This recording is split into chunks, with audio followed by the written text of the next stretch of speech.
कि बिहार तिथिगत अध्ययन, हम तिथिगत मतलब कि कब क्या हुआ था तिथि के अनुसार हम लोग पढ़ेंगे। इस पाठ में क्या पढ़ेंगे? तिथि के अनुसार, जो जिस तिथि में क्या मतलब कोई जो भी तिथि है उस तिथि में क्या हुआ था, इस सारा चीज जानकारी इसमें लिखेंगे।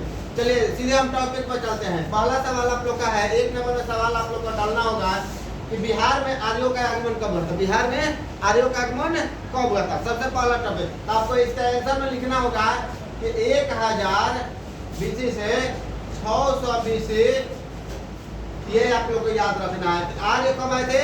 1000 से 600 ईस्वी के बीच में ये अपना सारा काम यहाँ पर किए थे। पहला टॉपिक आप लोग डाल लीजिए। दूसरा टॉपिक आप लोग को पढ़ना है कि गौतम बुद्ध का जन्म कब हुआ था। गौतम बुद्ध,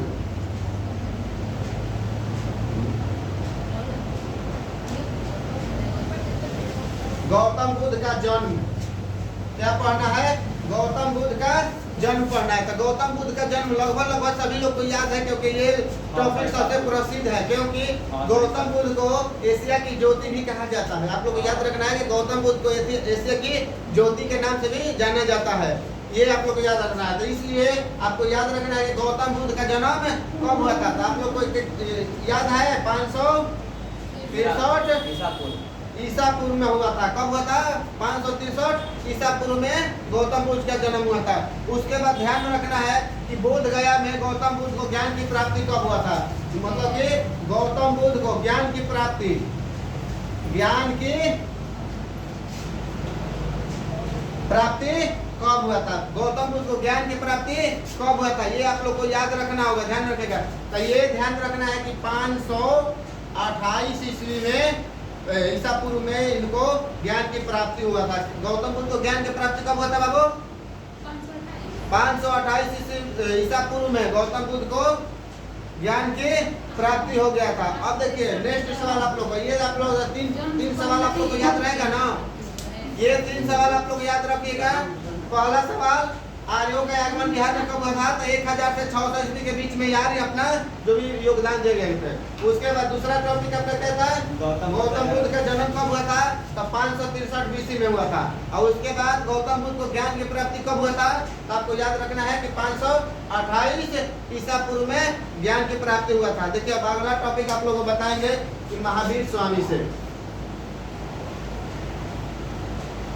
अगला सवाल आप लोग का है कि महावीर स्वामी का जन्म, मतलब कि महावीर का जन्म कब हुआ था। महावीर का जन्म ध्यान में रखेगा। ये भी देखिए बिहार के इतिहास में अपना ये नाम दर्ज कर चुके हैं। ध्यान रखना है कि बिहार के इतिहास में महावीर स्वामी का भी नाम एकदम महत्वपूर्ण है, बहुत बड़ा इतिहास ये रख चुके हैं, ध्यान रखेगा। तो इनका जन्म आपको याद रखना होगा। महात्मा स्वामी महावीर स्वामी का जन्म आपको याद रखना है कि 540 BC में हुआ था। ईसा पूर्व में, BC के मतलब ईसा पूर्व में आप लोग को याद रखना होगा। कोई दिक्कत? किसी को दिक्कत नहीं है? चलिए ठीक है। अब अगला सवाल आप लोग का है कि गौतम बुद्ध को निर्माण की प्राप्ति, मतलब कि गौतम बुद्ध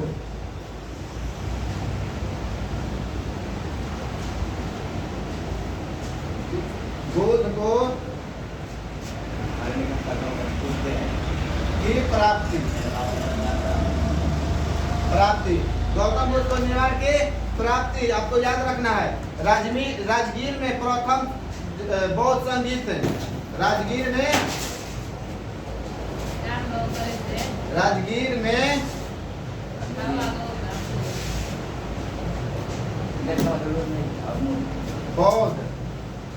बौद्धों का प्रथम संगीति,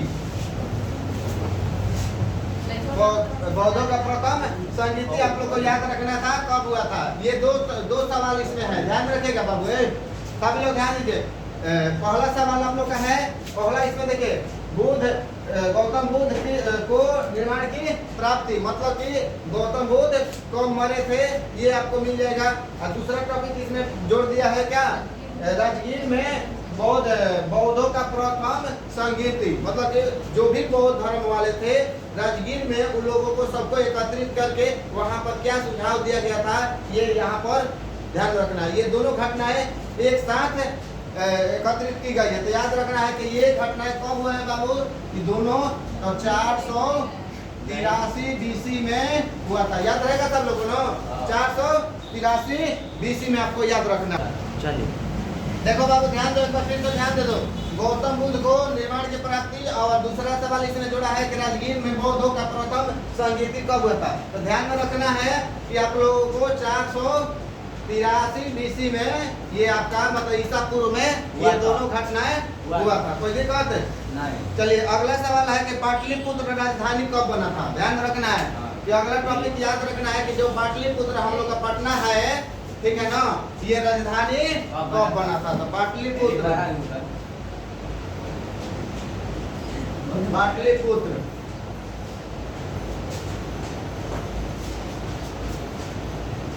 राजधानी कब बना था?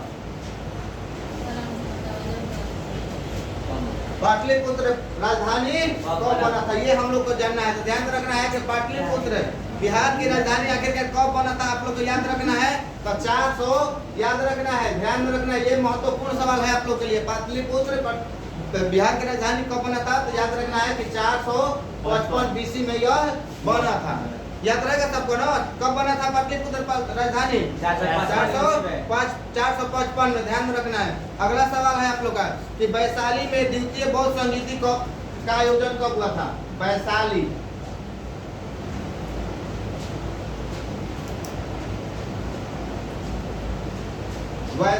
में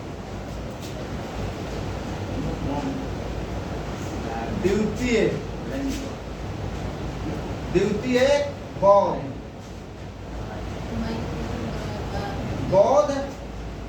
संगीति। ध्यान में रखना है। सवाल आप लोग का अगला नंबर क्या है, वैशाली में द्वितीय बौद्ध संगीति का आयोजन कब हुआ था। तो याद रखना है कि वैशाली में अगर पूछ दे कि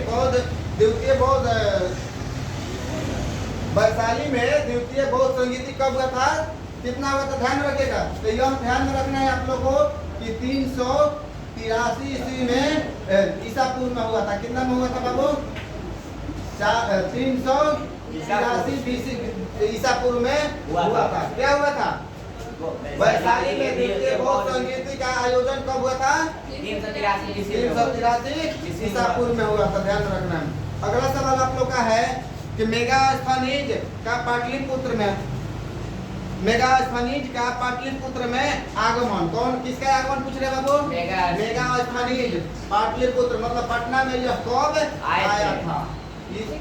ध्यान रखेगा। मेगास्थनीज ने बहुत अच्छा मतलब कि अपना जो भी भारत के बारे में बताया है अपने पुस्तक में, ये अच्छा बताया हुआ है। जिस तरह से उस समय आया था, उस समय के अनुसार जो बिहार में हो रहा था, जो भी कुछ हो रहा था, ये सारा चीज अपने पुस्तक में लिखा हुआ है, बताया हुआ है। तो क्या सवाल है हम लोग का, मेगास्थनीज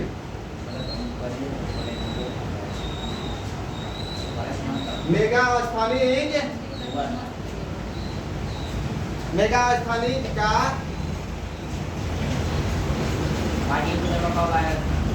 पाटलिपुत्र में आगमन। मेगास्थनीज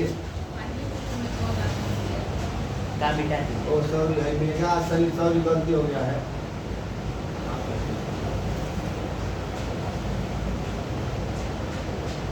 मेगास्थनीज का पाटलिपुत्र में आगमन, ये याद रखना है कि ये देखिए, ये जो आया था ना, ये बहुत चर्चित प्रश्न है। इसका आगमन मतलब कि आप लोग के एग्जाम के लिए, बिहार के लिए बहुत चर्चित है। ध्यान रखिएगा। इसका आगमन आप लोग को याद रखना है, हमेशा याद रखेगा तो आप लोग का फायदा होगा, क्योंकि एग्जाम में बार बार इसका आगमन पूछता है। किसका आगमन पूछ रहे बाबू, मेगास्थनीज का आगमन। तो यह 315 में आया था। कितना, 315 ईसा पूर्व में पटना में आया था। पटना मतलब वही पाटलिपुत्र, पटना में ही पाटलिपुत्र है, कोई दिक्कत नहीं ना। चलिए अगला सवाल आप लोग का है, कलिंग युद्ध कब हुआ था। कलिंग युद्ध कब हुआ था, ध्यान रखिएगा। कलिंग युद्ध कब हुआ था, ये ध्यान रखिएगा। ये अशोक लड़ा था। कौन लड़ा था बाबू, ध्यान रखो। कलिंग युद्ध अशोक के लिए ये लास्ट युद्ध था। क्या था? अशोक के लिए ये कलिंग युद्ध लास्ट था। इस युद्ध के बाद अशोक ने युद्ध करना छोड़ दिया। इससे मतलब कि पूरा क्लियरली बता दिया कि अब हम युद्ध नहीं लड़ेंगे, क्योंकि इससे हम लोगों को कोनो फायदा नहीं हो सकता है। जो बातें हम लोग शांति से कर सकते हैं, शांति से जो निपटारा कर सकते हैं, वो युद्ध लड़ने से नहीं। क्यों ये बात उसके दिमाग में आया? क्योंकि जब ये कलिंग युद्ध लड़ रहा था तो वहां पर लाखों आदमी, मतलब कि लाखों आदमी वहां पर क्या बोला जाता है, मतलब लाखों आदमी उसमें उस युद्ध में भाग लिए थे, और जहां पर चारों तरफ खून ही खून था, और रोने की चीख उनके उसके कांजों तक। जब वो जीत करके आया कलिंग युद्ध, तो जब वो अपने प्रजा के घूमने के लिए जब आ रहा था, तो वहां पर चारों तरफ चीखें सुनाई दे रही थी, जो उनके कानों को ये बताने लगा कि हमें युद्ध करने से, हम जंग जीत भी लिए तो उससे हमें कोई फायदा नहीं हुआ। अगर फायदा कब होता कि जब हमारी प्रजा उससे खुश होती। तो इसी कारण से ये दुख देख करके, प्रजा के दुखों को देख करके, चीखें सुन करके अशोक ने युद्ध से संन्यास ले लिया, और उसी के बाद जा करके बौद्ध धर्म अपना लिया। तो ये कलिंग युद्ध कब हुआ था? कौन बताएगा आप लोगों में? कलिंग युद्ध 261 ईसा पूर्व में अशोक ने लड़ा था। कोई दिक्कत नहीं? समझ में आ गया क्या जी? अगला सवाल आप लोग का। आप देखिए, अब हम पढ़ेंगे 261 ईसा पूर्व के बाद। हम लोग को ध्यान में रखना है कि आगे क्वेश्चन पढ़ना है। अब देखिए, आप लोग को बताना है कि गुप्त संवंश की शुरुआत। क्या सवाल है अगला? गुप्त संवंश की शुरुआत।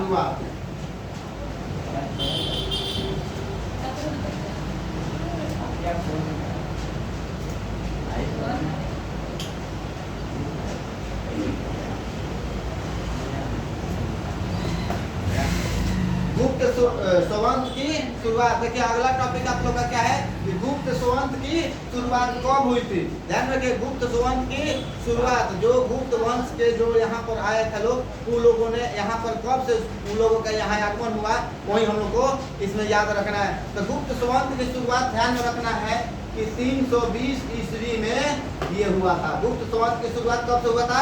320 ईस्वी में। अब ईसा पूर्व मत बोलना है, यहाँ पर 320 ईस्वी। ईसा पूर्व में घटता था, ईस्वी में बढ़ता है। ध्यान रखिएगा, 320 ईस्वी में गुप्त संवंश की शुरुआत होगा था।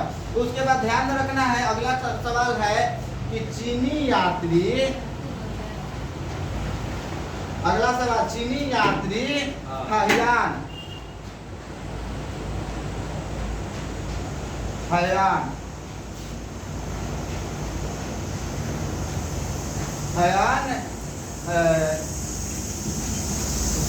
का भ्रमण,